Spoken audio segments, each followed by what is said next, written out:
ക്രിസ്തുവിൽ സ്നേഹം നിറഞ്ഞവരെ, വിശുദ്ധ അമ്മ ത്രേസ്യയുടെ ജീവിതത്തിലൂടെ കടന്നു പോകുമ്പോൾ, വിശുദ്ധ അമ്മ ത്രേസ്യ ഒരു ദിവസം ചാപ്പലിലിരുന്ന് പ്രാർത്ഥിക്കുമ്പോൾ വേദന നിറഞ്ഞ ജീവിതത്തിലൂടെയാണ് വിശുദ്ധ അമ്മ ത്രേസ്യ കടന്നുപോയത്. അമ്മ ത്രേസ്യ ഇപ്രകാരം കർത്താവിന്റെ ക്രൂശിത രൂപത്തെ നോക്കി ഇപ്രകാരം പറഞ്ഞു: കർത്താവെ, അങ്ങിലേക്ക് കൂടിച്ചേരുവാൻ ആഗ്രഹിക്കുന്ന എല്ലാവർക്കും ലഭിക്കുന്നത് കുരിശുകളാണല്ലോ.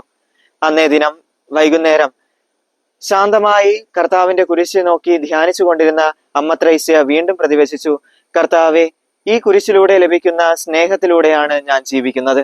സഭ ഇന്ന് വിശുദ്ധ കുരിശിന്റെ മഹത്വത്തിന്റെ തിരുനാൾ ആഘോഷിക്കുകയാണ്. കുരിശിൽ സ്നേഹത്തിന്റെ പൂർണ്ണതയാണ്. സ്നേഹിക്കപ്പെടാത്തവൻ ക്രൂശിക്കപ്പെടുന്നില്ല, ക്രൂശിക്കപ്പെടാത്തവൻ ഒരിക്കലും സ്നേഹിക്കപ്പെടുന്നില്ല. കുരിശിൽ സ്നേഹത്തിന്റെ പൂർണ്ണത നമുക്ക് കാണുവാൻ സാധിക്കും. വചനം നമ്മെ ഓർമ്മിപ്പിക്കുന്നു, സ്നേഹിതന് വേണ്ടി ജീവൻ ബലി കഴിപ്പിക്കുന്നതിനേക്കാൾ വലിയ സ്നേഹമില്ല. പ്രിയ സഹോദരരെ, കുരിശില്ലാതെ ജീവിതമില്ല. കുരിശ് ഏറ്റെടുക്കാത്തവൻ ക്രിസ്തുവിന് യോഗ്യനല്ല. കുരിശ് ഏറ്റെടുക്കുന്നവന്റെ ജീവിതം രക്ഷാകരമാകുന്നു. അവിടെ അത്ഭുതങ്ങൾ സംഭവിക്കുന്നു.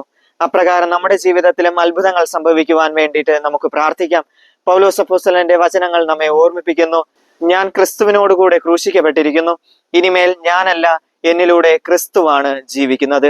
ദൈവം നമ്മെ അനുഗ്രഹിക്കട്ടെ.